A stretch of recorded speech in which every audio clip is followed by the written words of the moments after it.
Sahabat Shalom, Shabbat Shalom. selamat pagi. Tuhan memberkati kembali lagi pagi ini kita ibadah hari Sabat, hari yang diberkati oleh Tuhan.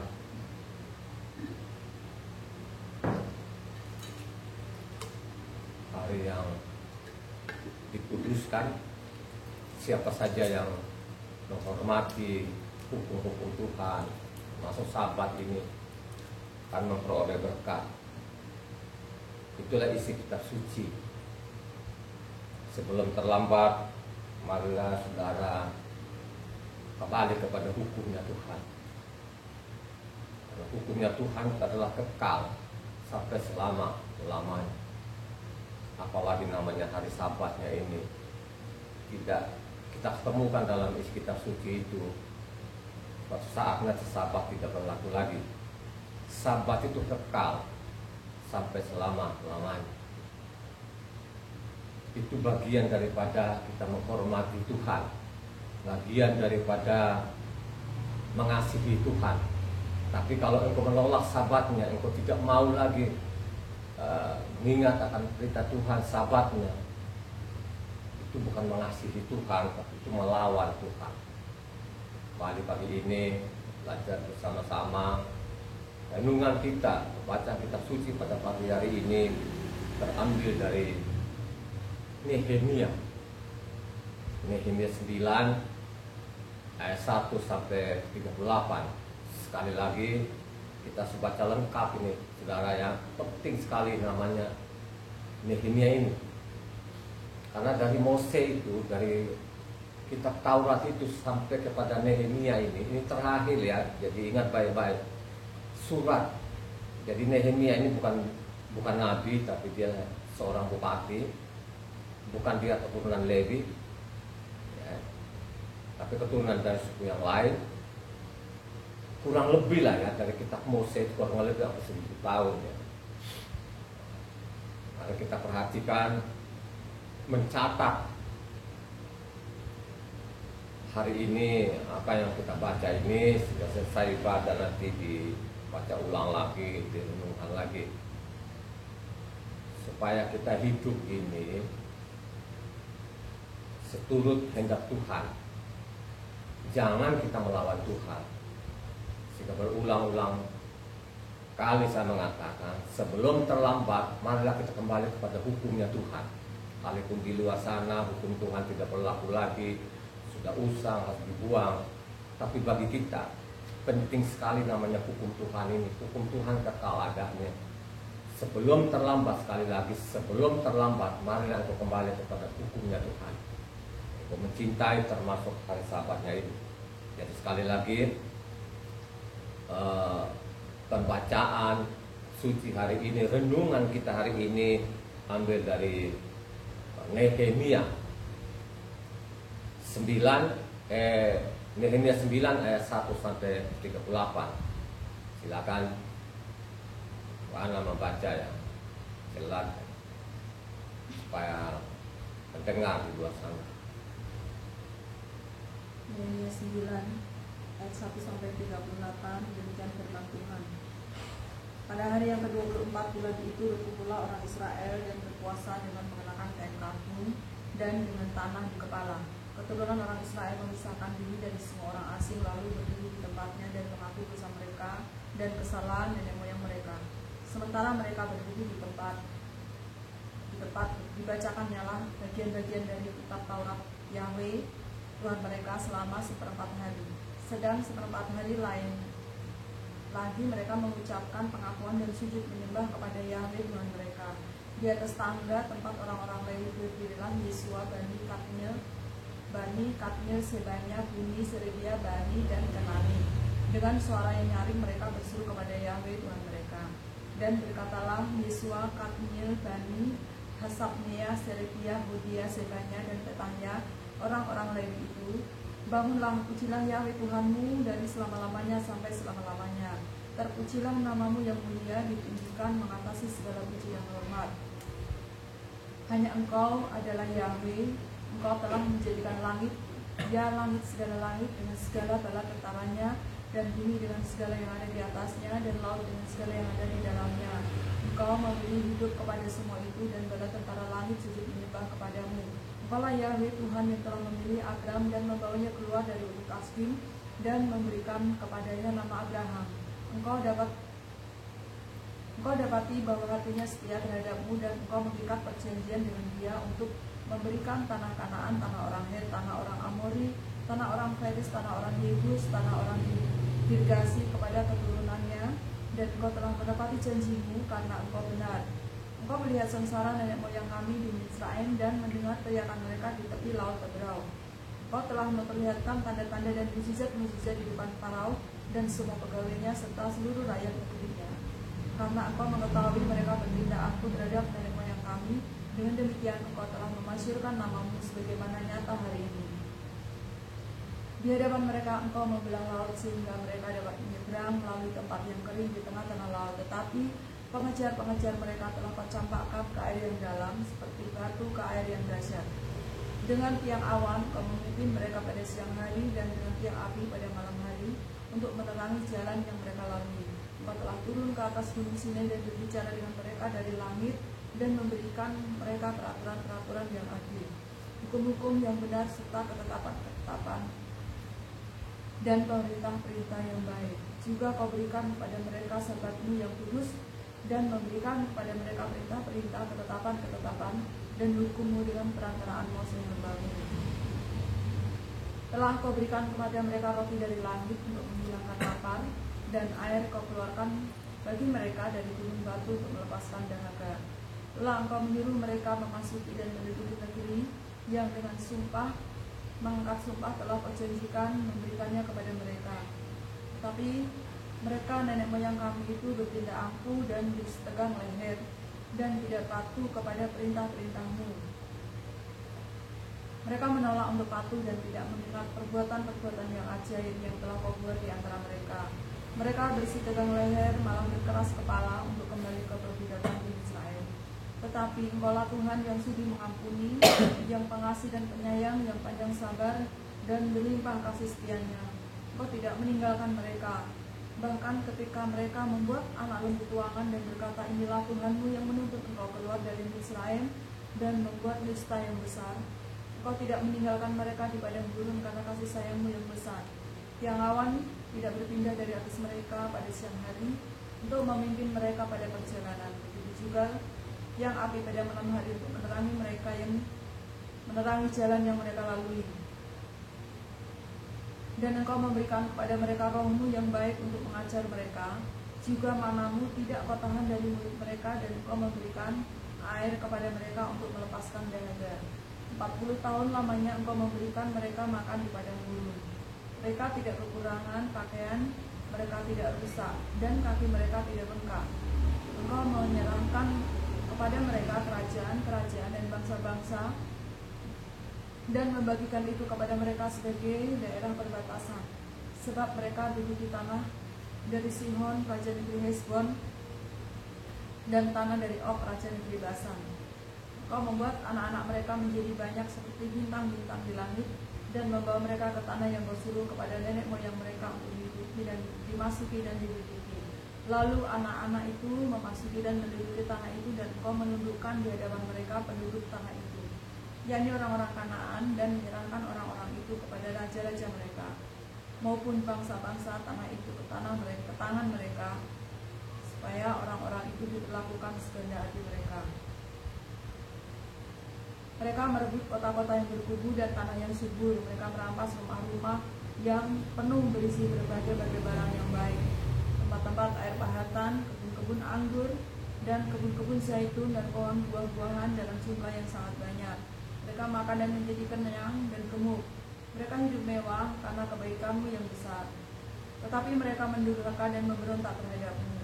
Mereka membelakangi hukummu dan membunuh nabi-nabimu yang memperingatkan mereka dengan maksud membuat mereka berbalik kepadamu. Mereka berbuat nista yang besar. Lalu engkau menyerahkan mereka ke tangan lawan-lawan mereka dan menyusahkan mereka. Dan pada waktu kesusahan mereka berteriak kepadamu, lalu engkau mendengar dari langit. Dan karena kasih sayangmu yang besar kau berikan kepada mereka orang-orang yang menyelamatkan mereka dari tangan lawan mereka. Tetapi Begitu mereka mendapati keamanan, mereka kembali mereka berbuat jahat di hadapanmu, dan engkau menyerahkan mereka ke tangan musuh-musuh mereka yang menguasai mereka. Kembali mereka berteriak kepadamu, dan engkau mendengar dari langit, lalu menolong mereka berulang kali karena kasih sayangmu. Engkau memperingatkan mereka dengan maksud membuat mereka berbalik pada hukummu, tetapi mereka bertindak ampuh. Mereka tidak patuh kepada perintah-perintahmu, dan mereka berdosa terhadap peraturan-peraturanmu yang justru memberi hidup kepada orang yang melakukannya. Mereka melintangkan bahu untuk melawan mereka, bertegang leher, dan tidak mau mendengar. Namun bertahun-tahun lamanya engkau melanjutkan sabarmu terhadap mereka. Dengan rohmu engkau memperingatkan mereka, yakni dengan perantaraan para nabimu, tetapi mereka tidak menghiraukannya, sehingga engkau menyerahkan mereka ke tangan bangsa-bangsa segala negeri. Tetapi karena kasih sayangmu yang besar, engkau tidak membinasakan mereka sama sekali dan tidak meninggalkan mereka, karena engkaulah Tuhan yang mengasihi, pengasih dan penyayang. Sekarang ya Tuhan kami, Tuhan yang maha besar, kuat dan dahsyat, yang berpegang pada perjanjian dan kasih setianya, janganlah kau pandang remeh segala kesusahan yang telah dialami oleh kami, oleh raja-raja kami, pemimpin-pemimpin kami, imam-imam kami, nabi-nabi kami, dan nenek moyang kami, ya oleh seluruh umatmu sejak zaman raja-raja Asyur sampai hari ini. Tetapi engkaulah yang benar dalam segala hal yang menimpa kami, karena engkau berlaku setia dan kami berbuat fasik. Juga raja-raja kami, pemimpin-pemimpin kami, imam-imam kami, dan nenek moyang kami tidak melakukan hukum-Mu. Mereka tidak memperhatikan perintah-perintah-Mu dan peringatan-peringatan-Mu yang Kau berikan pada mereka. Dalam kedudukan sebagai raja, mereka tidak mau beribadah kepadamu, walaupun Engkau telah mengaruniakan kepada mereka banyak kebaikan dan telah menyediakan bagi mereka tanah yang luas dan subur. Mereka tidak berbalik dari perbuatan-perbuatan mereka yang jahat. Lihatlah sekarang ini kami adalah budak, ya di tanah yang Kau berikan kepada nenek moyang kami untuk mengecap hasilnya, dan segala kekayaannya kami ini adalah budak. Tanah itu menghasilkan banyak bagi raja-raja yang telah Kau tetapkan atas kami karena dosa-dosa kami. Mereka itu memerintah segenap hati kami atas diri kami dan ternak kami, sehingga kami dalam kesesakan yang besar. Berdasarkan semuanya ini kami mengikat perjanjian yang teguh yang kami catat dengan di buku materai para pemimpin kami, orang-orang Lewi dan para imam kami. Yang firman Tuhan. Amin. Jadi di akhir di bawah ayat 38 itu mereka membubuh tanda tangan di atas materai. Sadar benar loh. Saya mengatakan bahwa Nehemia ini bukan seorang nabi. Dia juga bukan seorang imam. Dia seorang bupati yang diangkat jadi bupati, pengatur negara. Tapi dia luar biasa namanya Nehemia ini. Kenapa saya mengatakan dia luar biasa?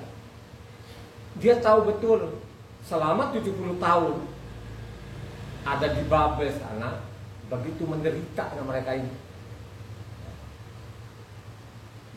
Begitu menderitanya, ya, jadi budak selama 70 tahun. Dan kembali pun Yerusalem juga, ya, masih dalam perbudakan juga, saudara. Karena dia hanya jadi seorang bupati, dia luar biasa, dia tahu kesalahan nenek moyangnya. Karena nenek moyang mereka itulah sehingga dibuanglah. Mereka menantang Tuhan, mereka meninggalkan hukum Tuhan, tidak mengenal lagi. Dan dia sadar, saudara. Ditulis ini bukan di Babel, saudara ya. Jadi mereka sudah pulang. Pulang di sana pun, saudara, kalau saudara baca dari Esra dengan Nehemia, ini kan sejaman, saudara. Ya. Pada waktu mereka membangun lagi bait suci itu ditantang loh, saudara. Karena mereka belum merdeka, karena memang belum merdeka loh, saudara ya. Sampai saat ini. Kenapa mereka, saya bilang belum merdeka? sampai saat ini. Bait sucinya ketiga belum dibangun loh saudara ya. Terus bagaimana posisinya mereka sekarang ini? Tadi kan kalau kita sudah baca semua ini, yang ke-38 ayat ini, sangat jelas di sana bagaimana nenek moyang mereka melakukan kejahatan terhadap Tuhan mereka. Mereka meninggalkan hukumnya, membelakangi hukumnya, tidak peduli lagi apa yang terjadi saudara. Kalau dalam pembuangan itu tidak mungkin enak saudara, ya. Karena Nehemia sendiri pun itu ada pelayan di zaman Raja Artasasta ini, ya. Jadi saya anggap ini Raja Artasasta ini saudara percaya kepada Tuhan akhirnya. Makanya khotbah saya yang kemarin itu lambangnya mereka itu domba saudara ya. Jadi raja-raja Persia itu lambangnya mereka domba. Kalau Yunani itu lambangnya kambing loh saudara ya. Jadi Yunani ini lambangnya sampai kiamat nanti dia tetap lambangnya kambing ya. Kalau namanya Raja Persia ini sadar loh saudara. Sehingga Artasasta ini mengutus Nehemia ini untuk jadi bupati di Yerusalem untuk bangun namanya bait suci yang rusak itu. Sudah rusak, bangun lagi bait suci yang kedua. Ya, kalau yang dibangun oleh Salomo itu hancur, sudah dihancurkan, rata dengan tanah, akhirnya bait suci kedua ini kan pertama oleh Kores. Raja Kores ini menyuruh pulang untuk membangun dan dilanjutkan oleh raja yang lain, Darius maupun Artasasta ini. Ya. Kenapa saya mengatakan dia luar biasa ini? Kan dia sadar saudara, perbuatan-perbuatan nenek moyang mereka itu, mereka tidak menghiraukan lagi Tuhan yang disembah itu, yang bernama Yahweh itu mereka tidak kenal lagi, termasuk juga ini hukumnya Tuhan ini. Ya, mereka tinggalkan, mereka mendurhaka kepada Tuhan mereka. Akhirnya apa? Dibuanglah. Nah, sebelum dibuang ke Babel, ada yang memperingatkan nggak mereka? Nabi-nabi itu memperingatkan loh saudara. Jadi dari generasi ke generasi, dari Mose ya, selanjutnya itu ada nabi-nabi saudara. Maka di dalam kitab suci, ada 3 bagian ya. Pertama itu kitabnya hukumnya Tuhan, kedua itu kitab para nabi dan namanya surat-surat. Makanya Nehemia ini bukan nabi. Makanya dia termasuk namanya surat-surat. Jadi surat terakhir saudara ya. Jadi terakhir sekali namanya Nehemia ini ya. Tidak ada lagi sana, akhirnya sampai datang Yosua di bumi ya, kurang lebih dari Nehemia itu datangnya Tuhan Yosua ini ke bumi itu kurang lebih 600 tahunan ya. Jadi tidak ada lagi surat-surat, terakhir namanya surat-surat ini.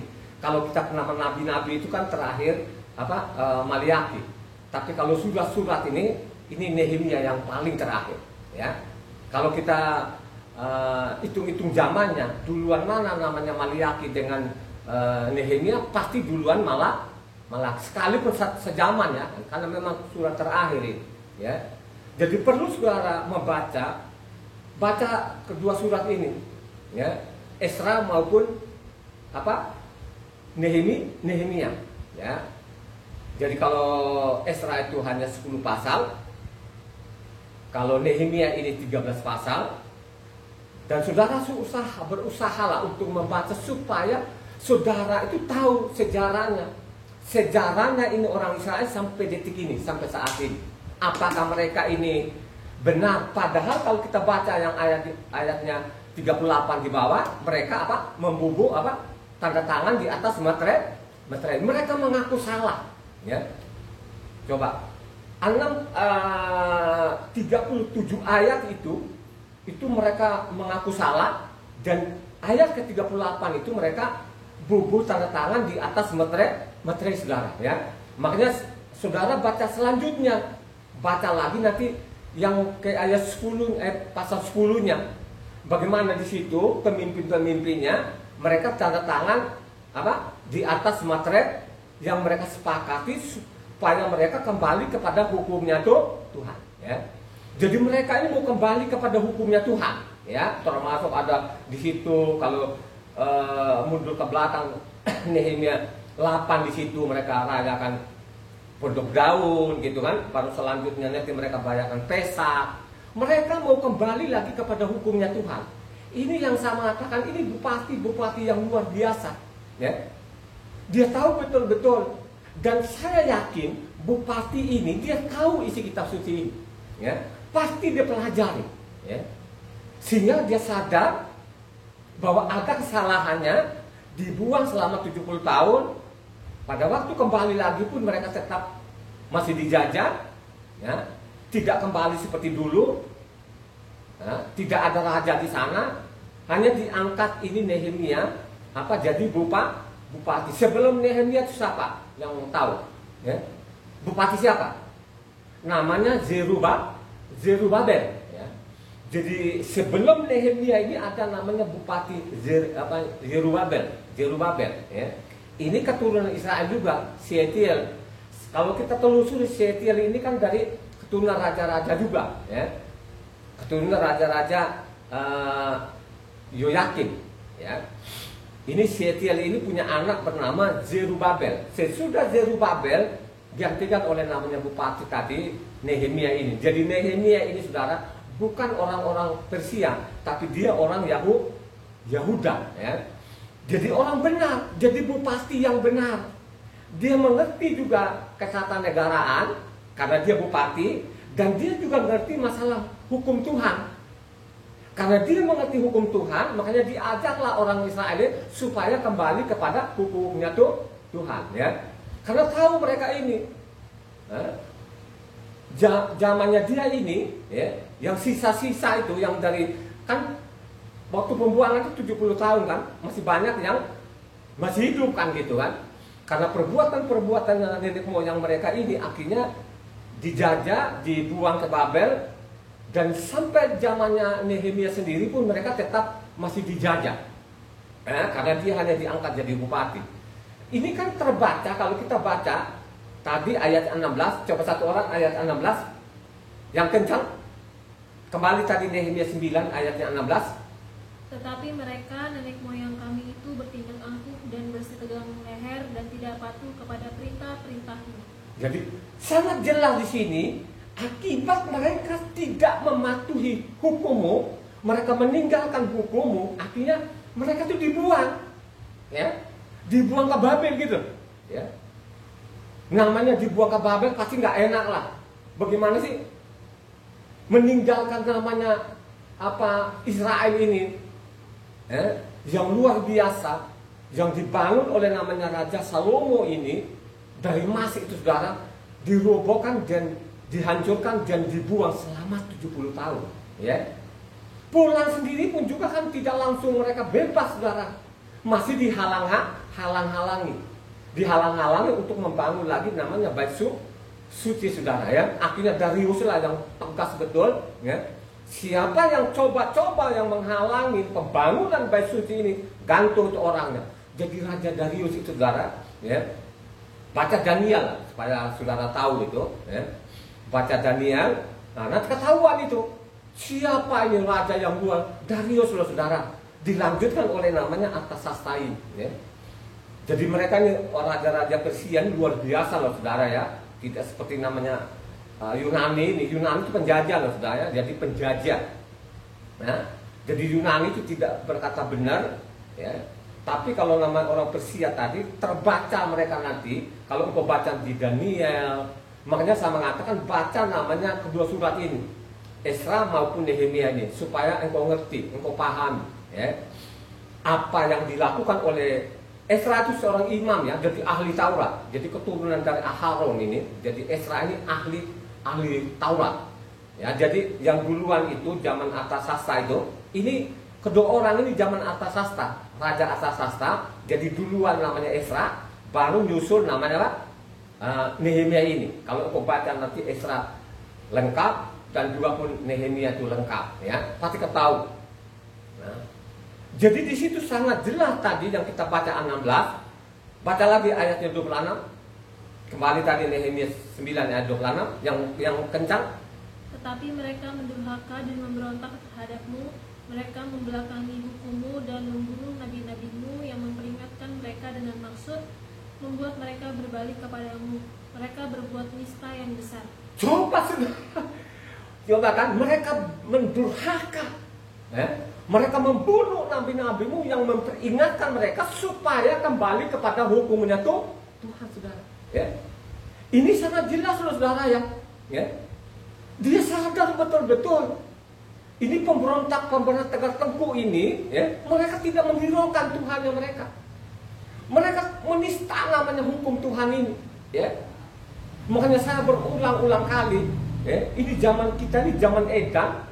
Pendeta-pendeta bangsa-bangsa ini di mimbar ini, pongaknya mereka, sombongnya mereka ini, Taurat itu sudah tidak berlaku lagi. Ini kan sudah begini, sudah fatal sudah. Coba, berapa orang yang mereka bunuh ini?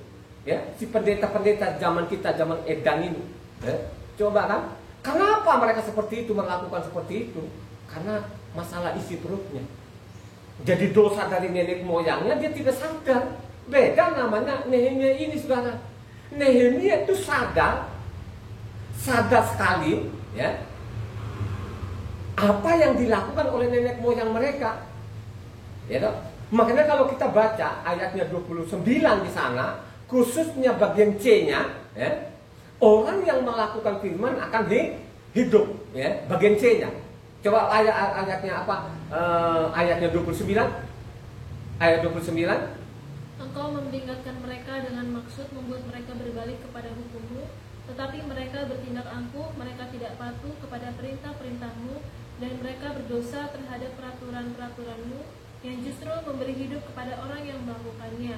Mereka melintangkan bahu untuk melawan, mereka bersetegang leher dan tidak mau dengar. Coba kan, sangat jelas di situ bagian C-nya, jadi Nehemia 9 ayatnya 29 tadi. Nehemia 9 ayat 29 bagian C-nya di situ mengatakan orang yang melakukan firman akan selamat. Ini kan kutipan dari namanya apa? Imamat 18 ayat 5. Jadi ini bupati ini ngerti, saudara. Jadi dia tidak sibuk saja urusan negara, tapi masalah namanya kerohanian dia ngerti, dia tahu, saudara. Karena ini tadi bagian C-nya Nehemia 9 ayat 29 bagian C-nya ini kan kutipan dari namanya Imamat 18 ayat 5. Ini kutipan dari namanya Imamat 18 ayat 5. Sesungguhnya kamu harus berpegang pada ketetapanku dan peraturanku. Orang yang melakukannya akan hidup karena orang yang melakukannya akan hidup. Jadi namanya Nehemia ini sadar betul-betul dan dia juga tahu isi kitab suci. Yakin loh ya, jadi bupati ini dia tidak terlalu sibuk dengan namanya urusan negaranya karena dia seorang bupati, tapi dia tahu namanya isi kitab suci. Dia ngerti, dia paham betul-betul, dan dia tahu lah, bukan sekedar paham, dia tahu isi kitab suci. Apa perintah namanya Tuhan? Yang dicatat oleh Mose di sana, kalau engkau baca, coba satu orang, dia tahu betul-betul, dia hafal benar-benar itu. Diperintahkan namanya orang Israel itu supaya hukum Tuhan itu ada di mulutnya, supaya mereka berpegang pada hukum Tuhan. Dan dia tahu loh, saudara, sehingga zamannya dia tadi diperingatkan orang Israel supaya kembali kepada hukum Tuhan.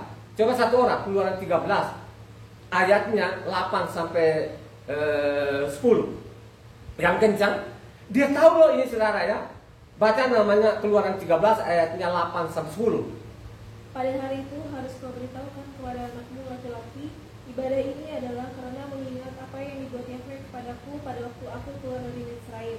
Hal itu bagimu harus menjadi tanda pada tanganmu dan menjadi peringatan di dahimu, supaya hukum Yahweh ada di bibirmu, sebab dengan tangan yang kuat Yahweh telah membawa engkau keluar dari Israel. Haruslah kau pegang kepetakan ini pada waktunya yang sudah ditentukan dari tahun ke tahun.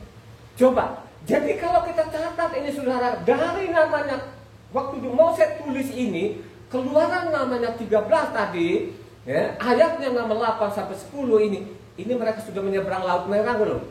Halo? Sudah menyeberang atau belum? Belum menyeberang, saudara. Ya. Karena ini berentetan, namanya ada Pesak, baru namanya ada roti tidak beragi. Kalau pasal 13 itu masalah roti tidak beragi. Jadi mereka masih ada di sana. Israel ini sudah diperingatkan nanti kepada bangsa Israel ini supaya mereka ini hukumnya itu ada di mulutnya, ada di hati mereka. Ya. Ini sudah dipesan, saudara. Inilah yang dibaca oleh namanya Nehemia ini, saudara, sehingga mengajaklah namanya bangsa Israel ini supaya kembali kepada hukumnya Tuhan. Ya.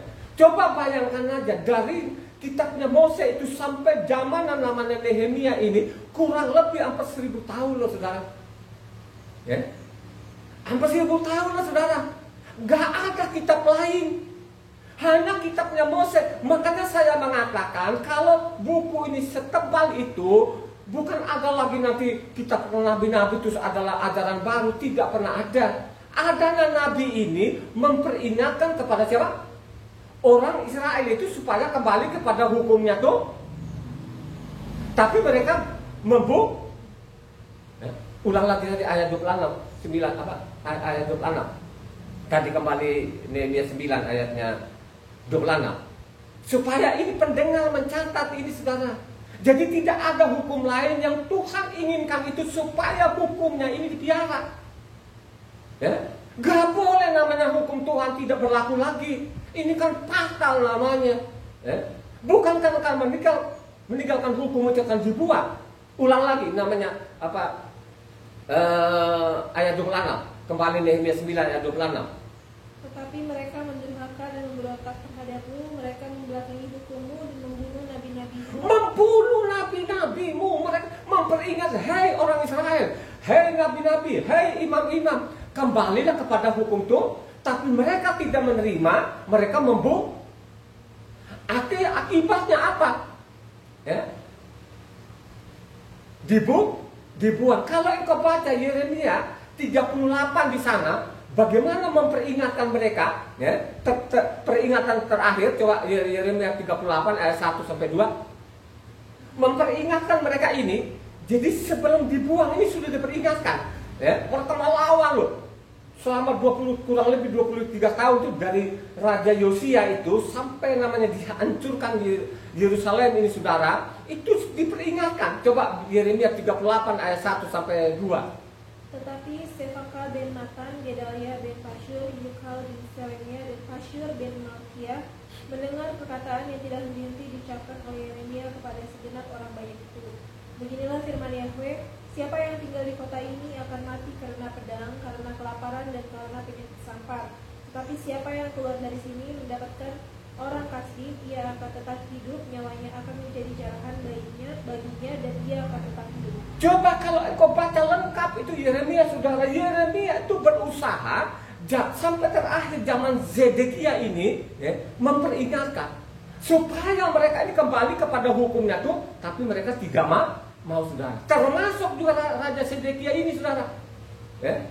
Diperingatkan terus-menerus ini supaya mereka ini kembali kepada hukumnya Tuhan. Ya. Mereka tetap tegak tengkuk, saudara. Akhirnya apa? Udah deh, ini kan perbuatan nenek moyangmu. Ya, mereka meninggalkan hukum Tuhan. Mereka tidak mengenal lagi. Sudah deh, sekarang menyerah sajalah sama Nebukadnezar. Udah menyerah aja deh.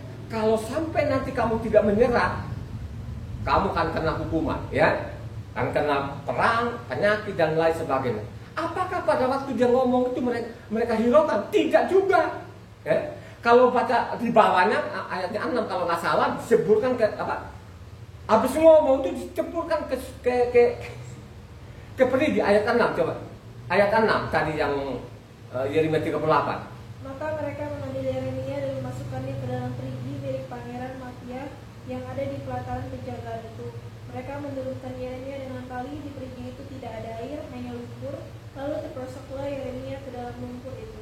Itulah tadi yang dia bilang mereka membunuh, tapi ini mereka tidak membunuh. Mereka ambil sama dia, dijeburkan namanya ke perigi. Sengsara loh, saudara. Ya? Coba kan? Akhirnya apa? Nubuatan namanya Yeremia ini terjadi nggak? Yerusalem dihancurkan nggak? Sedekia ditangkap nggak? Halo? Yang kenyang suara. Raja Sedekia itu ditangkap nggak? Ditangkap. Baca namanya Yeremia 39 1 sampai 6 kalau nggak salah, coba. Ketika Yerusalem direbut dalam tahun yang ke-9 pemerintahan Zedekia Raja Yehuda dalam bulan yang ke-10, telah datang Nebukadnezar Raja Babel beserta segenap tentaranya untuk mengepung Yerusalem.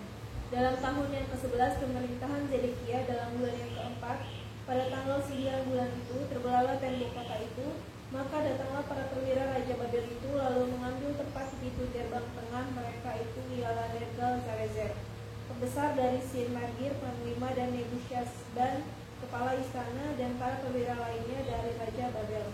Melihat mereka semuanya, maka Zedekia Raja Yehuda dengan semua tentara melarikan diri meninggalkan kota itu pada waktu malam dengan mengambil jalan taman raja dengan melalui pintu gerbang antara kedua tembok. Kemudian mereka berjalan menuju arah Yordan. Tetapi tentara Kasdim itu mengejar mereka dan menyusul Zedekia di dataran Yeriko. Mereka menangkap dia dan bawa dia ke Ribla di tanah Hamat kepada Nebukadnezar Raja Babel yang menjatuhkan hukuman atas dia. Akhirnya dia dicongkel kedua matanya, saudara. Mereka tidak mendengar, saudara. Nabi-nabi yang lain mereka bunuh. Yeremia ini, saudara, waduh, selama kurang lebih 23 tahun itu memperingatkan bangsa Israel ini supaya kembali kepada hukumnya Tuhan. Tapi mereka tidak menghiraukan, saudara. Supaya engkau ini tidak salah nangkap, makanya perlu sekali namanya baca namanya 2 raja-raja itu. Dari zaman yang namanya Yosia ini sampai kepada Raja Sedekia ini, saudara, apa yang dilakukan ini raja-raja ini? Akhirnya Raja Sedekia tadi dicongkel kedua matanya, digaruk ini kan bertahap lah. Zaman Yoyakin itu, itu sudah digaruk, sudah dari Yoyakin Yoyakin baru Sedekia itu bertahap dibuang loh, saudara. Terakhir sekali digaruk, ambil Yerusalem dirobohkan. Ini tadi yang dikatakan, membunuh nabi-nabimu, membelakangi hukummu. Sadar loh ini bupati yang luar biasa ini, saudara. Coba kan. Akhirnya apa? Dia tahu kan ada penyesalan yang luar biasa gitu. Makanya saya mengatakan sebelum terjadi ini, sebelum dia datang kedua kalinya nanti ini, dia sebagai Tuhan yang maha kuasa menyuruh kembali ke hukum deh. Saya mau peringatkan kepada jemaat maupun pendengar ini, kembali aja ke hukumnya. Jangan engkau ikut-ikut, jangan engkau dengarin perkataan Pak Pendetamu yang dunimbang itu, Taurat tidak berlaku. Coba saudara, jangan engkau ikuti Pak Pendetamu ini, tinggalkan tempat itu, tinggalkan pendeta itu. Sebelum namanya terlambat. Sebelum terlambat, ini ada penyesalan loh, saudara. Bagaimana mereka menyesal sekali atas perbuatan nenek moyang mereka. Akhirnya ditanggunglah apa? Penderitaan yang luar biasa, saudara. Kalau kita baca juga ratapan, jadi sesudah dirobohkan namanya bait suci ini, digaruk ini, itu ada tulisan di situ ratapan, ya. Kalau engkau baca ratapan 1 ayat 1 sampai 8, baca ratapan pasal 1 ayat 1 sampai 8 yang kencang.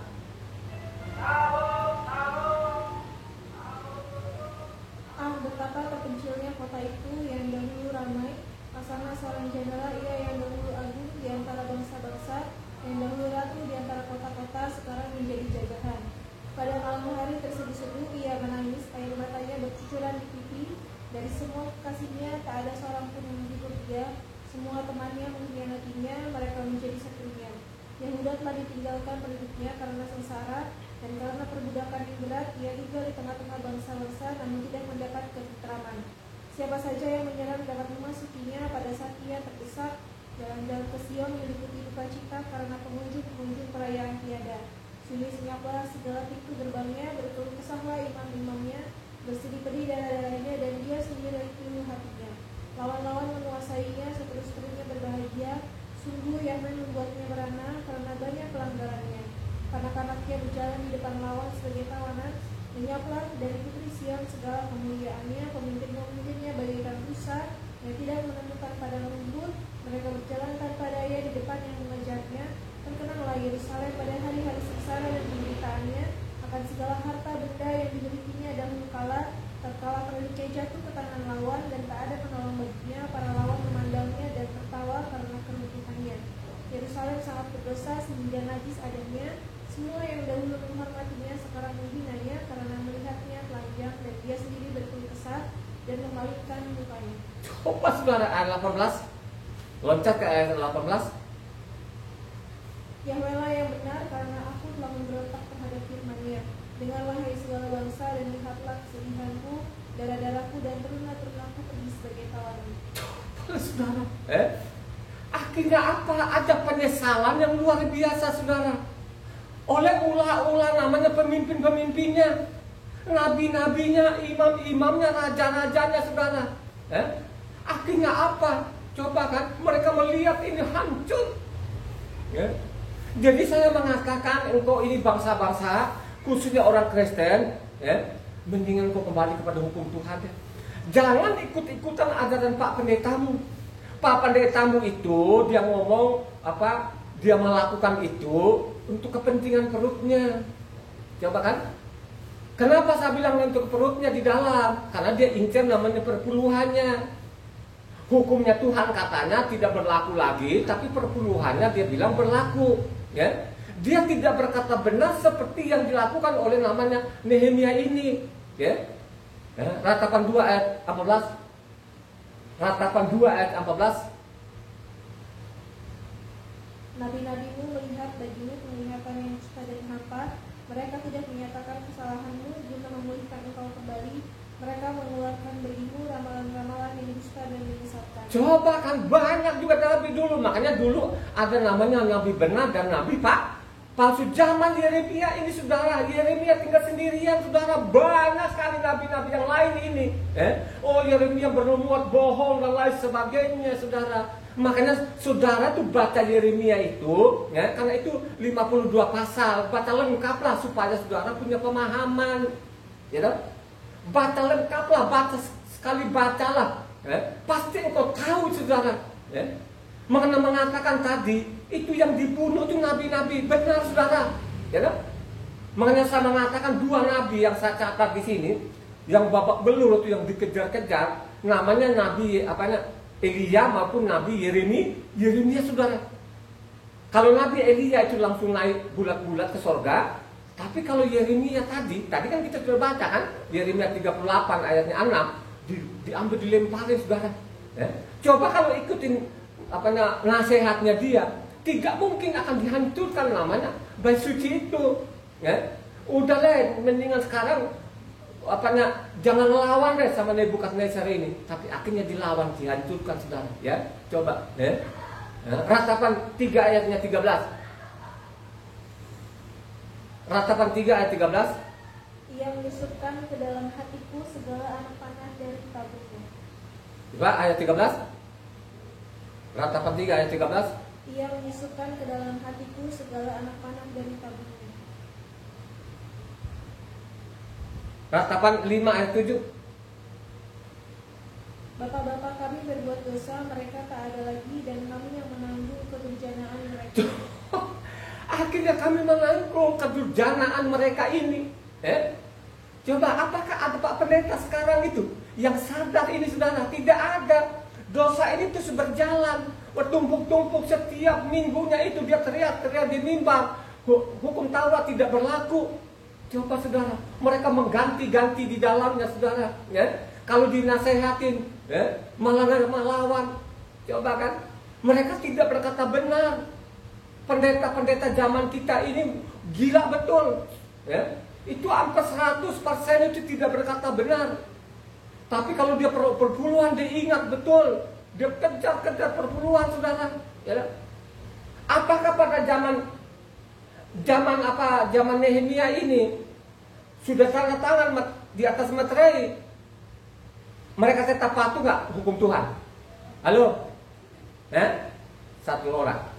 Apanya Nehemia 13? Ya. Nehemia 13.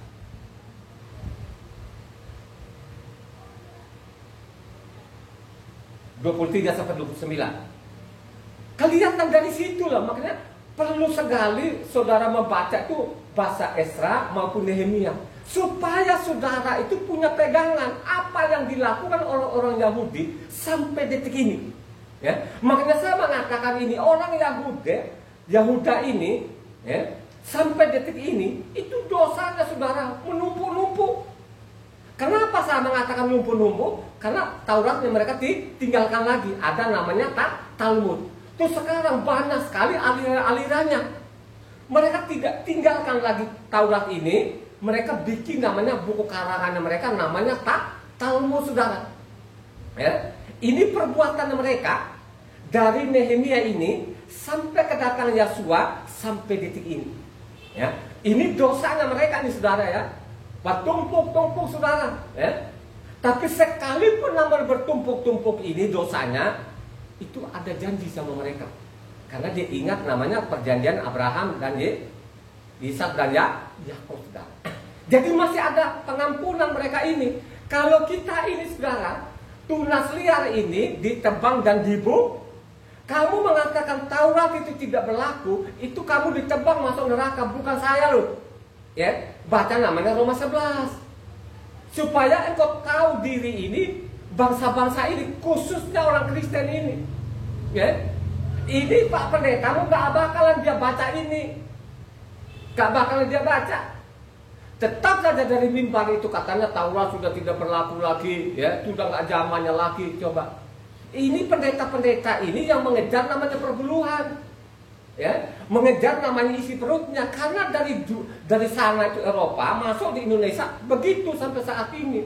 Mereka belum tidak sadar, tidak sadar makin menjadi-jadi saudara. Ini nggak ada janji loh saudara. Kamu bertentangan dengan akarnya, kamu ditebang dan dibuang. Tidak ada janji lagi.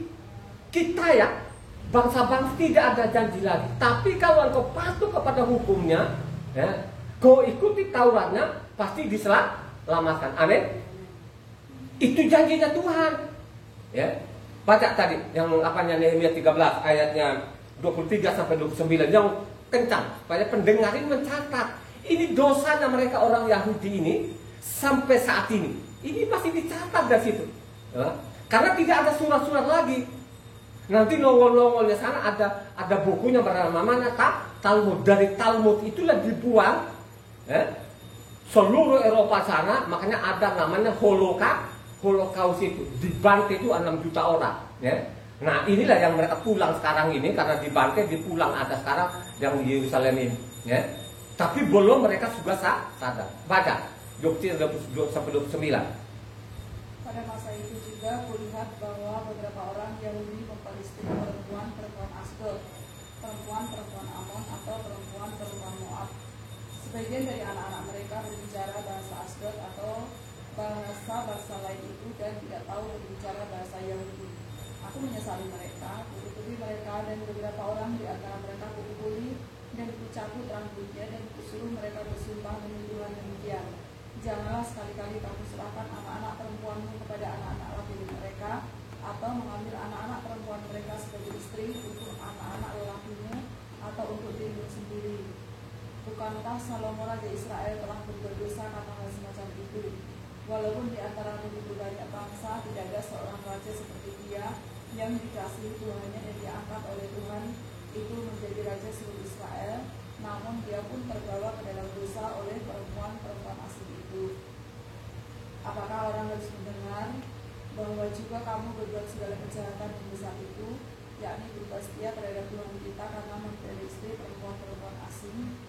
Seorang dari anak-anak Yehoyada dan Eliasib imam besar itu adalah menantu Sanbalat orang Horoni itu. Oleh sebab itu kuusir dia daripadaku. Ya Tuhanku, ingatlah bagaimana mereka mencemarkan jabatan imam serta perjanjian mengenai para imam dan orang-orang Lewi. Coba saudara, kan kelihatan dosa ini.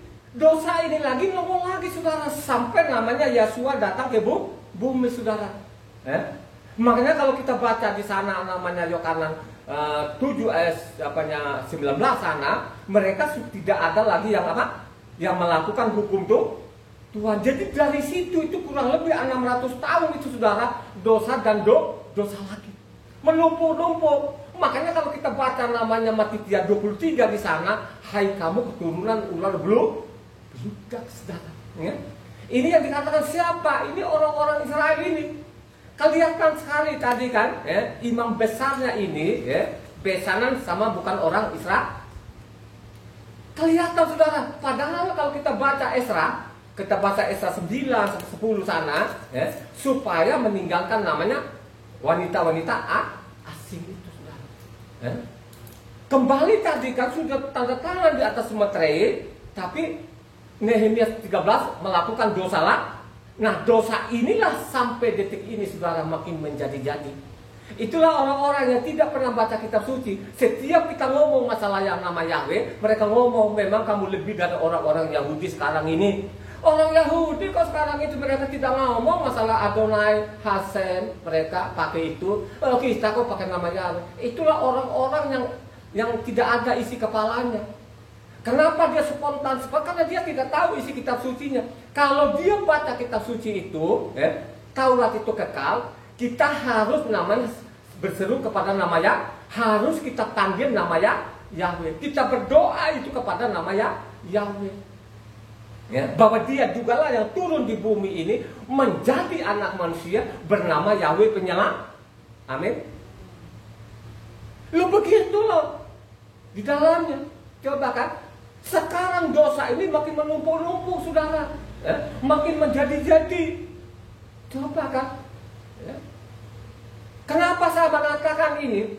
Bupati ini, dia bupati benar, ya, jadi bupati benar, ya, dia tidak menyimpang, dan dia juga tidak untuk isi perutnya.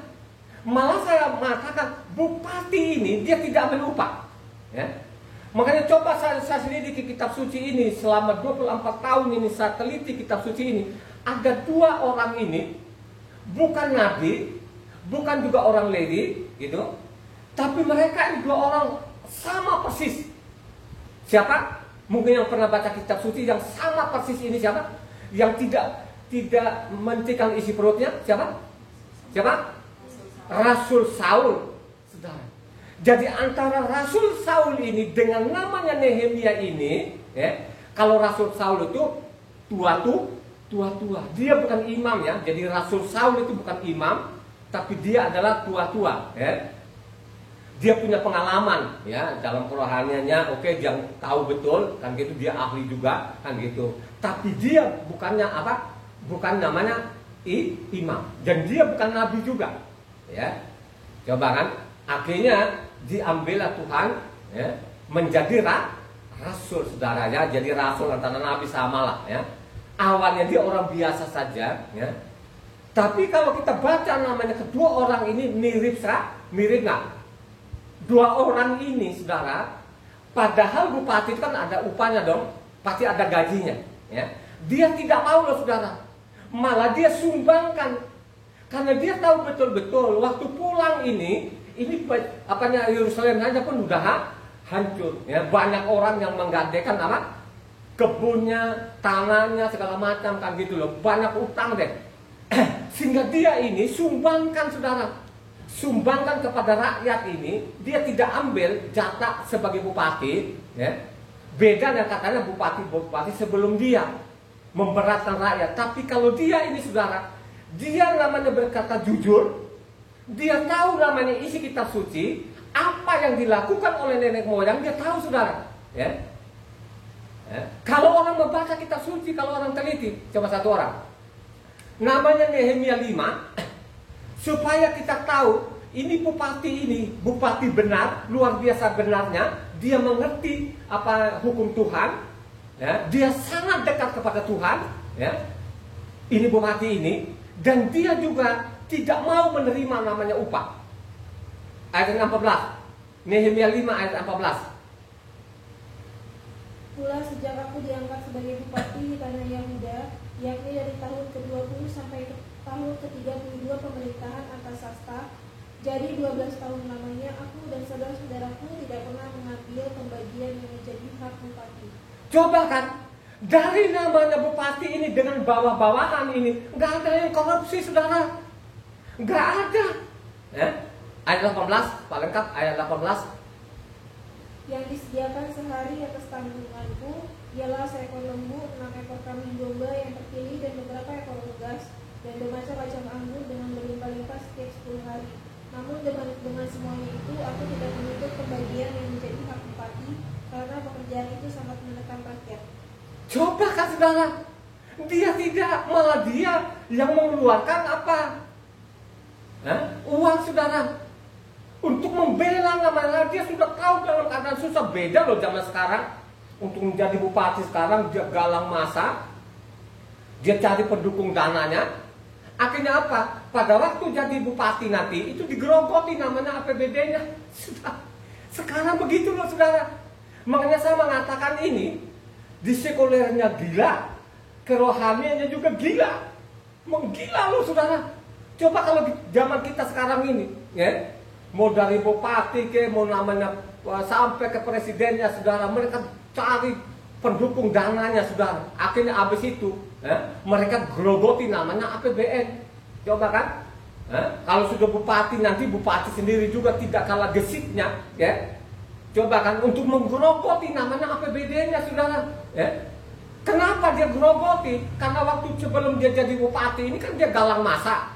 Ya, dia keluarkan uang kan, dia cari penandang dananya, dia dekat-dekatin pengusaha-pengusaha itu saudara. Habis itu dikasih proyek. Namanya sekarang tadi dia juga minta jatah, akhirnya proyeknya nggak karu-karuan saudara. Ya. Disitulah bocornya. Coba tanya saja di Indonesia, survei, saya bilang ngocornya APBN itu dari infrastruktur saudara. Ya. Coba tanya deh, ngocornya di Indonesia ini, ya, dikorupsi saudara melalui namanya infrastruktur saudara. Coba kan, bikin jalan semau-mau kepalanya, bikin sekolah, coba kan kasurnya jadi namanya apa, kayu bagus, kampar, nanti diambilin kasur kayu kapuk. Dia campurin semennya satu semennya apa 10-15 sak namanya pasirnya. Coba kan, itu zaman kita ini kerohaniannya makin menggila juga. Taurat bilangnya tidak berlaku lagi, tapi kalau perpuluhannya dia bilang berlaku. Pendetanya juga, isi perutnya juga saudara, dia tidak berkata jujur. Beda namanya yang satu ini, ya, dia tidak korupsi saudara, ya, dia tidak mau. Tadi kan sangat jelas kan kalau kita baca tadi apanya Nehemia 5 ayatnya 14 maupun 18 kan sangat jelas di situ. Saya tidak mau. Kenapa saya samakan dengan namanya Rasul Saul ini?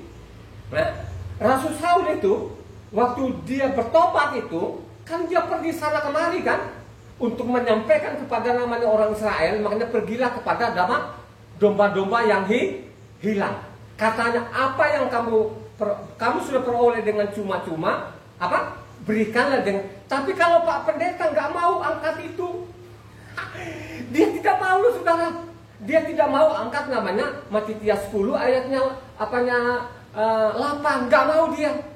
Dia nggak mau loh. Coba apa Matitia 10 ayat 8. Pendeta itu nggak mau angkat itu. Kenapa saya mengatakan antara Nehemia dengan Rasul Saul ini sama persis ini? Mereka tidak pentingkan perutnya saudara. Mereka pentingkan bagaimana rakyat ini sejahtera. Sebagai nama pemimpin sekuler ini saudara, sebagai pemimpin pemerintah ini saudara, dia pikirkan rakyatnya. Sehingga Nehemia ini gak mau terima saudara, malah dia sumbangkan saudara. Coba satu orang namanya tadi Nehemia Matitia 10 ayatnya 8. Sembuhkanlah orang sakit, bangkitkanlah orang mati, tahirkanlah orang kusta, usirlah setan-setan. Kamu telah memperolehnya dengan cuma-cuma, karena itu berikanlah pula dengan... Aku dari ayat 5 deh, ayat 5 sampai 8 aja supaya lengkap itu. Ayatnya 5, Matitia 10 ayatnya 5 sampai 8 supaya lengkap, supaya pendengar ini mencatat itu pendeta-pendeta itu tidak berkata benar, saudara. Hanya bisa menggerogoti namanya kantong orang, perpuluhannya, tapi mereka tidak berkata benar. Sering sekali, bukan sering lah, hampir tiap apa tuh ngomong Taurat sudah tidak berlaku lagi ini. Ya, ini penjahat-penjahat ini harus kita bongkar mereka ini dari ayat 5-nya. Matitia 10 ayat 5 sampai 8. Kedua belas murid itu diutus oleh Yeshua dan ia berpesan kepada mereka, janganlah kamu menyimpang ke jalan bangsa lain atau masuk ke dalam kota orang Samaria, melainkan pergilah kepada domba-domba yang hilang dari umat Israel. Pergilah dan beritakanlah kerajaan sorga sudah dekat. Sembuhkanlah orang sakit, bangkitkanlah orang mati, tahirkanlah orang kusta, usirlah setan-setan. Kamu telah memperolehnya dengan cuma-cuma, karena itu berikanlah pula dengan cuma-cuma. Coba jangan menyimpang kepada bangsa lain. Pergilah kepada domba-domba itu, saudara. Pesan itulah yang dilakukan oleh Rasul Saul. Sana kemari dia tidak pungut perpuluhan. Dia juga tidak terima namanya sebagai penatua, itu pengajar. Dia tidak terima upah, saudara. Ya? Dia hanya pergi sampaikan ke sana kemari itu supaya kembali kepada hukumnya Tuhan. Gak ada ajaran lainnya. Itulah yang dihindari oleh Pak Pendeta sampai sekarang ini. Mereka tidak mau baca itu. Apalagi kalau baca namanya Roma 15 ayat 27 sampai 28, mereka lebih menjauh lagi itu. Mereka nggak mau. Coba Roma 15 ayatnya 27-28. Mereka hindari itu. Mereka hindari tadi Matitia 10 ayatnya 8. Mereka juga hindari ini Roma 15 ayatnya 27-28. Keputusan itu memang telah mereka ambil, tetapi itu adalah kewajiban mereka. Sebab jika bangsa-bangsa lain telah beroleh bagian dalam harta rohani orang Yahudi, maka wajiblah juga bangsa-bangsa lain itu melayani orang Yahudi dengan harta duniawi mereka. Apabila aku sudah menunaikan tugas itu dan sudah menyerahkan hasil usaha bangsa-bangsa lain itu kepada mereka, aku akan berangkat ke Spanyol melalui kota kamu. Coba Rasul Saul mengatakan, kamu peroleh namanya harta rohani orang Yahudi, wajiblah kalian menyumbangkan harta dunia. Pendeta nggak mau di sini, saudara. Dia cari alasan lain, saudara. Ini namanya tidak berkata benar. Pembohong itu, penipu, pembunuh. Tidak demikian namanya Rasul tadi Nehemia ini, saudara. Dia berkata benar supaya kembali kepada hukumnya Tuhan. Dia lakukan apa yang diperintahkan hukum Taurat itu, dia lakukan kembali kepada hukum Tuhan. Itulah ajarannya dia.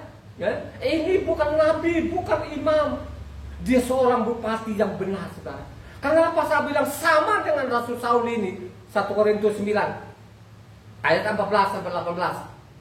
1 Korintus 9 ayatnya 14 sampai 18 yang kencang. Demikian pula Tuhan telah menetapkan bahwa mereka yang memberitakan Injil harus hidup dari pemberitaan Injil itu. Tetapi aku tidak pernah mempergunakan satupun dari hak itu. Aku tidak menulis semuanya ini supaya aku pun diperlakukan juga demikian. Sebab aku lebih suka mati daripada, sungguh kemegahanku tidak dapat ditiadakan siapapun juga. Karena jika aku memberitakan Injil, aku tidak mempunyai alasan untuk memegahkan diri. Sebab itu adalah keharusan bagiku. Celakalah aku jika aku tidak memberitakan Injil. Kalau andai kata aku melakukannya menurut kehendakku sendiri, memang aku berhak menerima upah. Tetapi karena aku melakukannya bukan menurut kehendakku sendiri, pemberitaan itu adalah tugas penyelenggaraan yang ditanggungan kepadaku. Kalau demikian, apakah upahku? Upahku ialah ini, bahwa aku boleh memberitakan Injil tanpa upah, dan bahwa aku tidak mempergunakan hakku sebagai pemberita Injil. Coba, saudara. Coba Pak Pendeta berani nggak itu? Pak Pendeta nggak akan berani ini, saudara. Yang mengangkat ini nggak akan berani, saudara. Boleh nggak saya ambil katanya? Ya boleh aja. Makanya saya mengatakan kalau Pak Pendeta bilangnya hukum Tuhan tetap berlaku, boleh aja dia terima itu. Tapi persoalan sekarang dia mimbar bilang Taurat tidak berlaku, tapi perpuluhannya dia cek kayak itu, dia makan. Coba, apakah ini pendeta benar? Makanya saya mengatakan zaman kita ini, dalam pemerintahan sendiri pun bupati atau gubernur atau apapun sekarang mereka galang masa, saudara, cari namanya pendukung-pendukung, habis itu mereka gerogoti. Ya, mereka korupsi, saudara. Banyak sekali gubernur, bupati ditangkap, saudara. Coba, ini fakta loh, saudara. Ya, ada menteri-menterinya, DPR-nya rame-rame juga, saudara. Grogoti namanya APBN ini, saudara. Ya, itu zaman edan, saudara. Ya, coba. Ya, dalam pemerintahnya edan, namanya dimimbar-mimbar juga Pak Pendetanya tidak kalah gesit loh, saudara. Ya, makanya mereka mengatakan itu, zaman itu. Makanya tadi dia bilang sebelum namanya apa bupati-bupati sangat berat rakyat kan katanya kan. Ya. Makanya zaman itu juga Rasul Saul tadi bahwa namanya imam-imam ini sudah mereka jadi hamba uang, saudara. Akhirnya jadi hamba uang, mereka memutarbalikkan apa hukum tuh. Coba satu orang supaya ini lengkap, sama persis namanya Nehemia ini sama nama Rasul Saul, ya. Satu orang, Luka 16 ayatnya 24 sampai 26. Luka 16 ayat 24 sampai 26. Lalu ia berseru, katanya, Bapak Abraham, kasihanilah aku, suruhlah Eliezer supaya ia menyelupkan ujung jarinya ke dalam air dan Loh, Luka 16 ayatnya ayat 20 apa ayatnya 14 dong sampai 16. Luka 16 ayatnya 14 sampai 16. Semuanya itu didengar oleh orang-orang Farisi, hamba-hamba uang itu, dan mereka mencemoohkan dia. Lalu ia berkata kepada mereka, kamu membenarkan diri di hadapan orang, tetapi Tuhan mengetahui hatimu, sebab apa yang dikagumi manusia dibenci oleh Tuhan. Hukum Taurat dan kitab para nabi berlaku sampai kepada zaman Yohanan, dan sejak waktu itu kerajaan Tuhan diberitakan, dan setiap orang menggagahinya berebut memasukinya. Coba kan di mimbar hamba uang, makanya sekarang itu kan yang viral namanya di media massa sekarang itu ada seorang pendeta namanya pendeta GL itu, saudara, ya. Itu nggak tahu lah apa di penjara atau tidak penjara, masalah perpuluhan. Ya, kalau dia mau perpuluhan ya sudah, itu ajaranmu saja, jangan nyinggung-nyinggung orang lain. Itulah namanya hamba-hamba Yo, ada hamba uang sekarang. Saya bilang itu budaknya uang. Pendeta-pendeta ini budak uang. Kenapa saya bilang budak uang ini? Karena terang-terangan di mimbar Taurat. Kenapa saya bilang Taurat? Semua dirubah hukumnya. Ya, coba kan? Ya, gak ada dasar lu ada orang minggu mana dasarnya? Mana firmannya, mana perintahnya? Kan tidak ada. Lu bilangnya orang namanya Natal, mana pasal, mana ayatnya kalau itu hari raya? Bukan kata di Tuhan sudah menentukan itu hari-hari raya. Kalau kau baca namanya Imamat 23 di sana, itu kan hari-hari raya, ketentuan Tuhan yang tidak boleh dirubah. Ya? Apakah kita mau ikut seperti mereka-mereka ini yang zaman gila ini? Ya? Sudah dibunuh kamu secara roh, kantongmu juga dikuras. Mereka tidak menguras kantong orang loh, saudara. Nehemia maupun nama Rasul Saul ini tidak menguras-nguras dan ajaran Rasul Saul juga tidak pernah ada. Nanti bikin namanya ajaran baru bernama Kristen, tidak pernah ada. Yang benar itu dia sana kemari tanpa upah supaya orang kembali kepada hukumnya Tuhan. Amin. Ya. Supaya orang kembali kepada hukumnya Tuhan. Ya.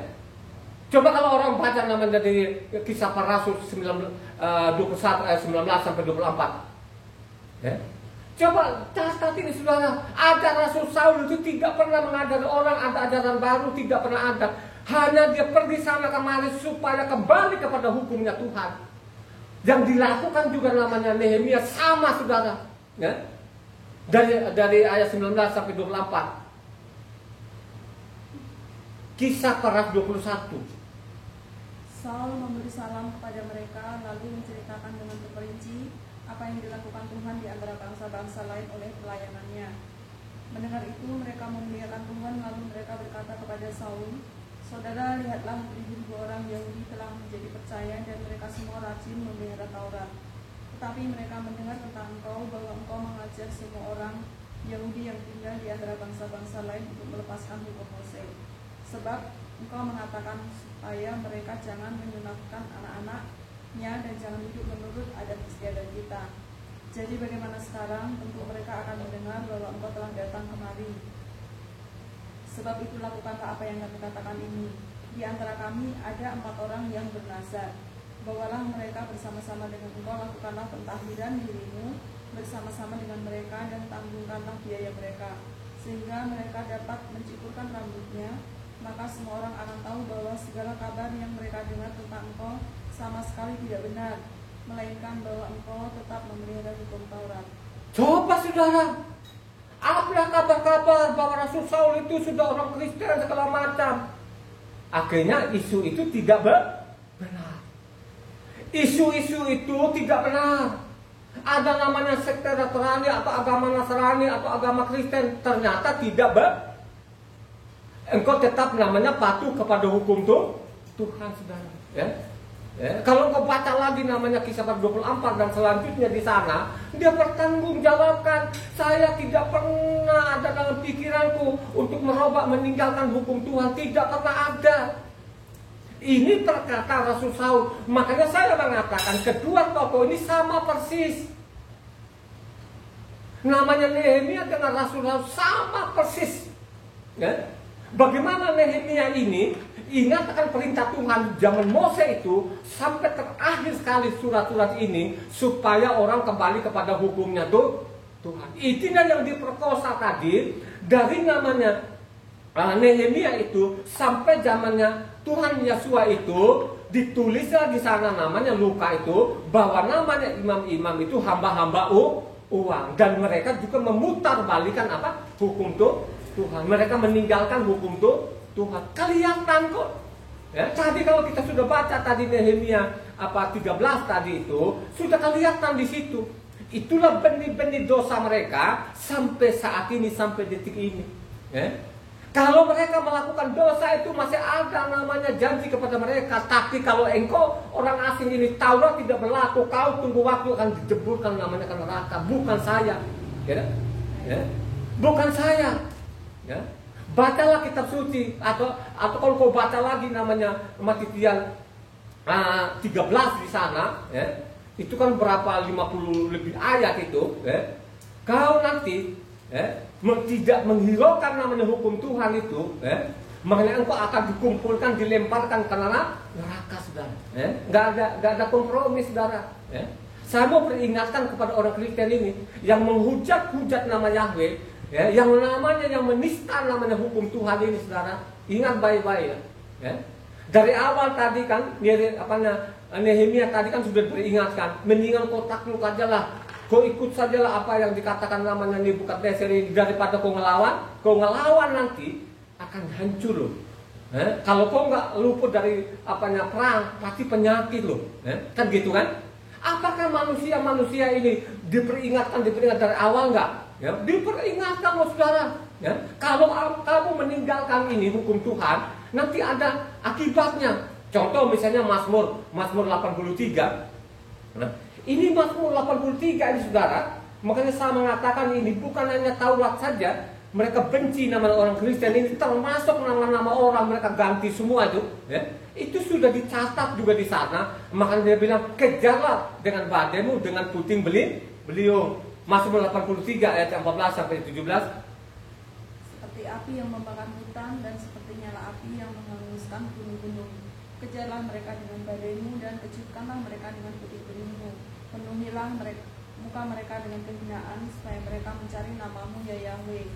Biarlah mereka mendapat malu dan terkejut selama-lamanya. Biarlah mereka bersiku-siku dan binasa, supaya mereka tahu bahwa Engkau sajalah yang bernama Yahweh, yang maha tinggi atas. Coba supaya mereka tahu bahwa hanya Engkau saja bernama ya. Kalau engkau mundur ke belakang di atas ayatnya 5 itu, bagaimana bangsa-bangsa ini mereka kalau mendengar nama Israel, makanya saya mengatakan ini memang orang Kristen gila betul.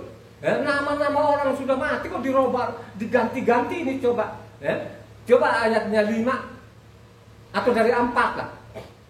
Yang namanya Mazmur 83 itu.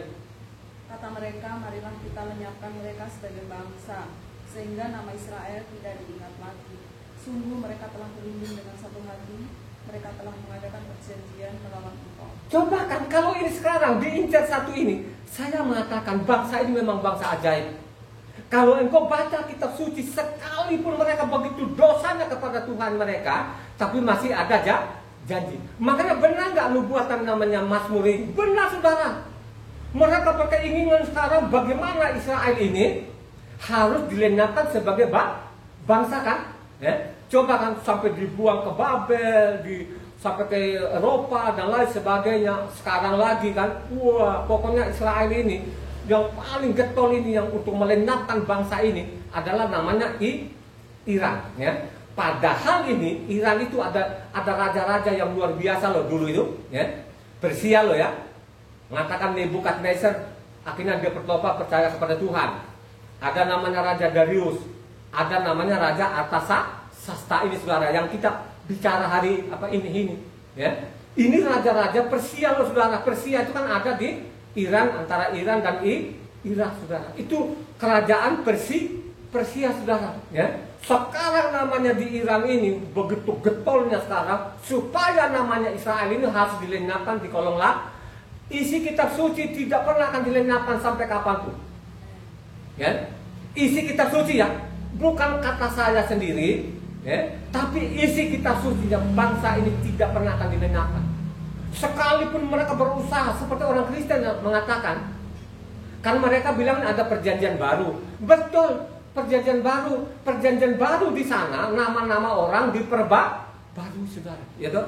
Coba kan nama Tuhannya jadi Yesua jadi Yesus, ya toh? Namanya Matitia menjadi Matius, ya. Namanya Yohanan jadi John, ya. Namanya Yakub jadi James. Ini betul.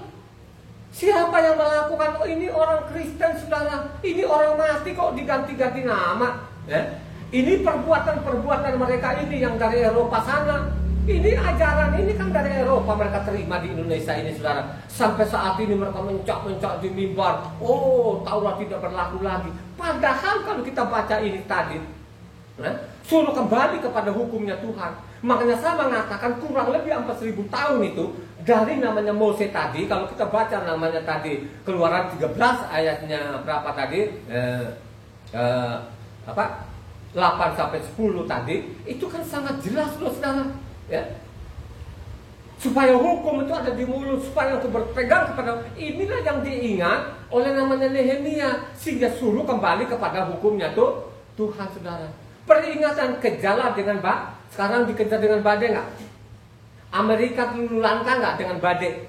Lulu lanka saudara. Ya? Tahu nggak berkembangnya Kristen ini dari Swiss itu sampai ke Amerika ini? Ini Protestan loh saudara. Ini dicatat sejarah ini. Ya? Jadi Protestan itu dari namanya di bawah nama Luther King ini, ya, dari Swiss sampai kepada Amerika saudara. Ya? Apakah Amerika babak belur nggak? Kena badai nggak? Kena badai saudara, dihantam pakai badai. Ya? Coba kan, puting beliung, bencana, diperingatkan manusia ini yang melanggar hukum ini, ya, akan dihukum katanya. Yesaya 24 ayatnya 56. Yesaya 24 ayat 56. Ini diperingatkan, tapi mereka tidak sadar juga loh. Beda namanya Nehemia ini saudara. Ya? Sadar dia. Sadar benar, tapi kalau orang Kristen sampai saat ini pun sudah dia tutup telinganya, dia tetap dalam otaknya dia di dalam hanya uang perpuluhan, ya. Tidak berkata benar, ya. Padahal ini ada peringatan ini, ya. Siapa yang merubah-rubah hukum nanti akan dihukum, ya. Itu kalau judulnya Yesaya 24 itu, ya, judulnya di atas dikasih judul namanya apa? Lembaga Kitab Indonesia apa judulnya? Yesaya 24. Nubuatan tentang akhir zaman. Ambil saja 56 deh, ya. Ayat 5 sampai 6. Bumi cemar karena penduduknya, sebab mereka melanggar undang-undang, mengubah ketetapan dan mengingkari perjanjian abadi. Sebab itu sumpah serakah akan memakan bumi dan penduduknya akan mendapat hukuman. Sebab itu penduduk bumi akan harus lenyap dan manusia akan tinggal sendiri. Jadi ini yang merubah-rubah hukum ini dikasih warning, saya akan menghukum, ya. Makanya saya bilang yang merubah hukum ini adalah Yunani, ya. Yunani itu lambangnya kambing, ya. Siapa sih Yunani ini? Ini kan Kristen ini merubah-rubah hukum ini. Sudah dinubuatkan zaman Daniel ini. Bagaimana mereka merubah waktu dan hukum? Coba kan, ya. Kalau kita tidak baca kitab suci ini saudara, suatu saat lo akan dihukum ini. Ya, saya mau beritahukan, tadi sangat jelas. Ya, yang merubah hukum undang-undangnya Tuhan ini akan dihukum. Ya, ya. Sudah mulai nggak sekarang penghukuman Tuhan? Ya? Apakah sekarang itu namanya Yesaya ini 24 sudah puncaknya atau baru mulai penghukuman? Itu baru mulai. Ya? Kecil-kecilan dulu, kasih dulu puting beliung di mana-mana, ada bencana di mana-mana gitu loh. Tapi yang paling fatal berapa tahun yang lalu, ya, dari Aceh itu sampai ke India itu berapa juta orang mati. Mati karena apa? Halo, apa? Tsunami. Apa sudah dinubuatkan dalam kitab suci? Ya, peringatkan kepada Yeremia. Yeremia itu sudah dimuatkan bagaimana nanti menghukum ini yang merubah-rubah undang-undang ini, hukum Tuhan ini. Kalau engkau baca namanya Yeremia 25 ayatnya 30 sampai 33. Yeremia 25 ayatnya 30. Ini fakta loh saudara ya. Ini masih kecil ini saudara. Tunggu ada waktunya nanti dia datang dengan api, dia akan bakar ini manusia-manusia ini yang benar-benar merubah hukum ini, ya. Dia akan hajar. Nah, Yeremia 25 ayat 30 sampai 33 yang kencang supaya ini pendengar ini mencatat ini. Ini dikasih warning loh saudara. Tetap kepala batunya di pendetanya itu, Taurat tidak berlaku. Ini tinggal tangkap suatu saat saudara, dilemparkan betul ini. Ini yang melawan ini saudara, ya. Coba beda dengan Yeremia dengan Rasul Saul ini, mereka tidak menyimpang dalam hukum Tuhan ini, tidak menyimpang, ya.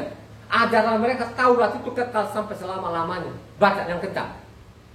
Yang Yeremia 25 ayat 30 sampai 33. Dan engkau ini nubuatkanlah segala firman ini kepada mereka.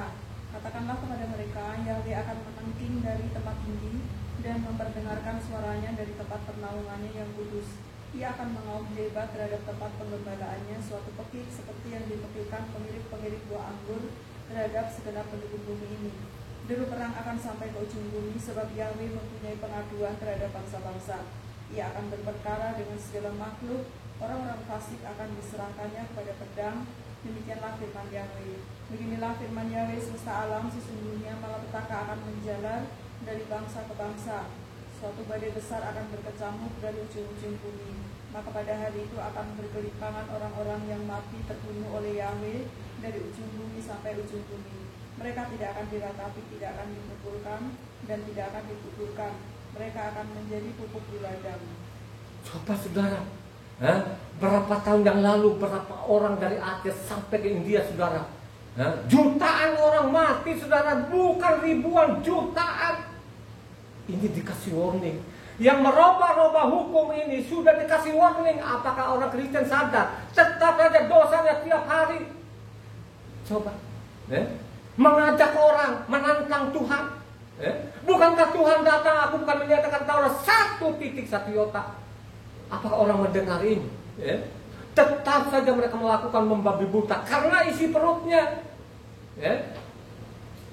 Mereka menguras-kuras harta orang, tapi mereka tidak berkata benar, seperti yang dilakukan namanya Nehemia ini dan maupun Rasul Saul ini. Mereka tidak menolak hukum Tuhan. Mereka tahu kalau hukum Tuhan itu, Tauratnya Tuhan kekal. Kalau engkau sudah buang, lu mau pakai apa? Bukankah hukuman akan menanti nanti? Suatu saat akan dihukum seberat-beratnya. Sudah diperingatkan juga manusia. Akhir zaman nanti seperti zaman Noah, seperti zaman Sodom dan Amora saudara. Peringatkan manusia.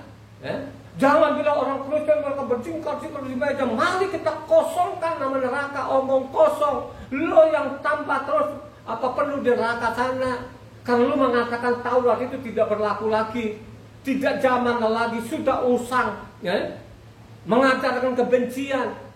Ini penipuan-penipuan yang kita harus bongkar ini saudara.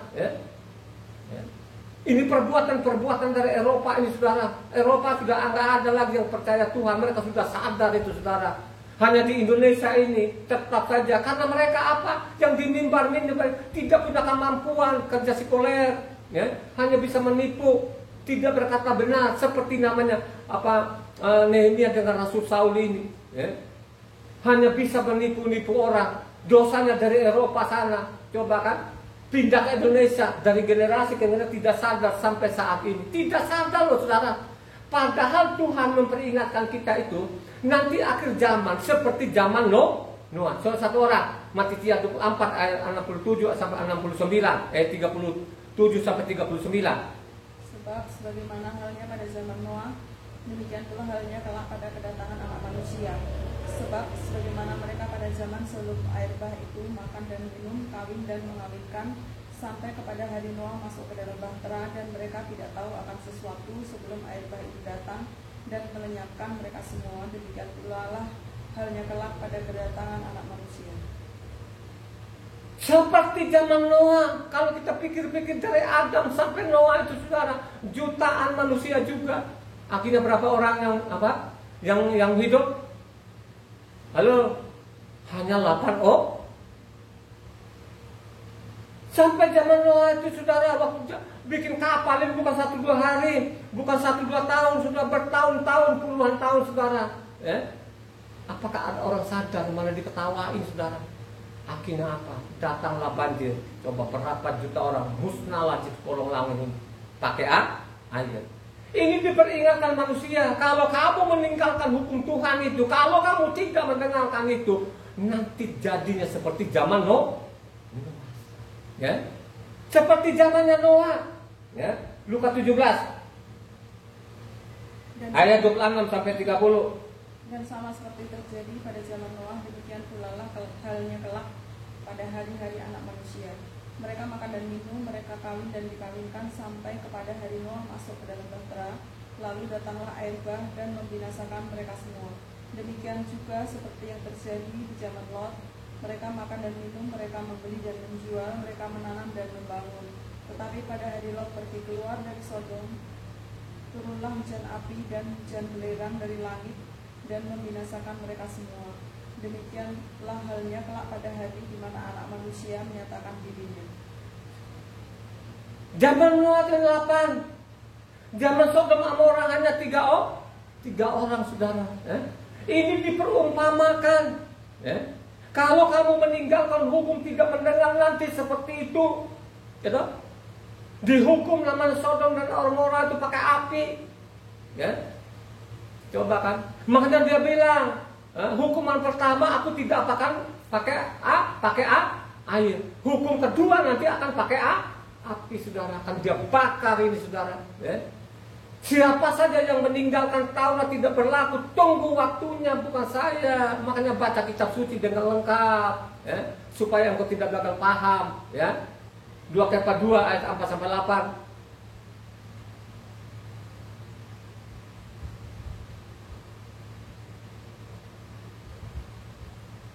2 Kefa 2 ayatnya 4 sampai 8. Sebab jikalau Tuhan tidak menyayangkan malaikat-malaikat yang berbuat dosa, tetapi melemparkan mereka ke dalam neraka, dan dengan demikian menyerahkannya ke dalam gua-gua yang gelap untuk menyimpan mereka pada hari penghakiman, dan sampai 8. Dan jikalau Tuhan tidak menyayangkan dunia purba, tapi hanya menyelamatkan Noah, pemberita kebenaran itu, dengan 7 orang lain, ketika ia mendatangkan air bah ke atas dunia orang-orang fasik. Dan jikalau Tuhan membinasakan kota Sodom dan Amora dengan api, dan dengan demikian memusnahkannya dan menjadikan suatu peringatan untuk mereka yang hidup fasik di masa-masa kemudian, tetapi ia menyelamatkan Lot, orang benar, yang terus-menerus menderita oleh cara hidup orang-orang yang tak mengenal hukum dan hanya mengikuti hawa nafsu mereka saja. Sebab orang benar ini tinggal di tengah-tengah mereka dan setiap hari melihat dan mendengar perbuatan-perbuatan mereka yang jahat itu, sehingga jiwanya yang benar itu tersiksa. Itu yang tidak mengenal hukum, yang memutarbalikkan hukum akan dihukum. Sahabat ini hukum Tuhan. Sahabat hari sahabat itu ditukik di loh batu kedua, 1 saudara. Pesaknya, pondok daunnya, tidak boleh itu saudara, dianulir itu saudara. Tapi kalau kau anulir ini saudara, tinggal tunggu waktu akan dihukum dan seberat-beratnya. Ini peringatan-peringatan melalui rasul, nabi-nabinya, nabi benar maupun rasul yang benar ini saudara ya. Tapi kalau engkau tetap kepala batu, keraskan hatimu ya, tidak mendengar ini, tidak engkau mencatat ini ya. Ini yang saya ngomong, ini kan ada isi dari isi kitab suci ini, ada pasal, ada ayatnya. Makanya berulang-ulang kali kalau kau komentari itu pakai pasal dan ayat juga supaya imbang ya. Kalau engkau tidak pakai pasal dan ayat, saya anggap itu orang-orang bodoh yang juga kita tidak boleh tanggapi gitu. Ini apa adanya yang saya mencatat. Kenapa saya mencatat ini? Karena saya baca kitab suci ini selama 24 tahun. Tidak pernah berhenti. Sudah 192 kali. Jadi saya tahu isinya. Makanya saya mengatakan kedua tokoh ini sama persis. Tidak demikian sekarang ya. Coba kan, sekarang itu dalam pemerintahannya rame-rame korupsi ya. Makanya Indonesia itu tidak akan pernah maju. Sampai kapanpun tidak akan pernah maju. Kenapa dia tidak maju? Karena korupsinya di negara ini merajalela ya. Sudah banyak duitnya, tetap saja dia korupsi. Beda namanya Nehemia ini saudara. Dia tidak ambil gaji gratis ya. Bukan dia memikirkan saja dalam pemerintahannya, termasuk kerohanian ini juga, supaya orang-orang Israel kembali kepada hukumnya Tuhan. Itu ajarannya mereka ini. Ajaran Rasul Saul sendiri pun supaya kembali kepada hukum Tuhan ini. Tidak ada ajaran lain. Tidak pernah ada ajaran bikin namanya ajaran baru ya, supaya meninggalkan hukum Tuhan, dibuang. Tidak pernah ada ya. Tidak pernah ketemukan ya. Jadi terakhir balik kau baca namanya 2 Kefa 3 ayatnya 17-18. Sekali lagi 2 Kefa 3 ayatnya 17-18. Tetapi kamu saudara-saudaraku yang kekasih, kamu telah mengetahui hal ini sebelumnya. Karena itu waspadalah supaya kamu jangan terseret ke dalam kesesatan orang-orang yang tak mengenal hukum, dan jangan kehilangan pegangan yang teguh. Tetapi bertumbuhlah dalam kasih karunia dan dalam pengenalan akan Tuhan dan Juru Selamat kita, Yeshua HaMashiach. Baginya kemuliaan sekarang dan sampai selama-lamanya. Supaya kalian itu tidak terseret, hati-hati. Supaya ini tidak terseret dalam ajaran-ajaran dan mimbar penipu-penipu ini yang mengatakan Taurat tidak berlaku lagi ya. Hati-hati ini yang tidak mengenal hukum. Karena memang ini sudah dinubuatkan, bangsa-bangsa itu tidak pernah mengenal hukum. Amin. Bangsa-bangsa itu tidak pernah mengenal hukum karena sudah dinubuatkan, sana dicatat namanya di Mazmur 147 ayat 20 ya. Ini sudah dinubuatkan. Yang tidak mengenal hukum ini adalah bangsa-bangsa itu, sampai kapanpun mereka tidak pernah mengenal hukum. Malah sebaliknya mereka bilang hukum Tuhan itu dibuang. Mazmur 147 ayat 20. Ia tidak berbuat demikian kepada segala bangsa, dan hukum-hukumnya tidak mereka kenal. Ya. Mereka tidak akan mengenal, pakai pasal dengan ayat pun mereka tidak hiraukan. Tetap saja dari mulut mereka, dari mulut-mulut yang berbisa, mereka itu pembunuh-pembunuh itu mengatakan Taurat itu sudah tidak berlaku ya. Karena Taurat itu di ajaran kita kebencian ya. Itulah namanya ajaran-ajaran ini yang kita terima ini, yang dari Eropa ini, yang tidak benar. Kenapa saya mengatakan? Karena saya teliti kitab suci ini 24 tahun ya. Jangankan lo jemaat biasa, doktormu saja pun saya pernah dilawat, tapi dengan syarat pakai kitab yang sama, jangan bawa buku-buku bapak gerejanya ya. Kalau bawa buku bapak gerejanya saya tidak mau, karena Tuhan peringatkan kepada orang Israel supaya jangan menambahi, supaya jangan mengurangi. Lakukan saja, berpeganglah kepada hukum Tuhan. Tadi kan kita sudah baca tadi namanya Keluaran 13 ayatnya 8 sampai 10. Amin. Mari engkau renungkan lagi, engkau catat lagi ini ya, supaya ibadah Sabat ini tidak sia-sia. Amin. Haleluya. Terpuji-puji.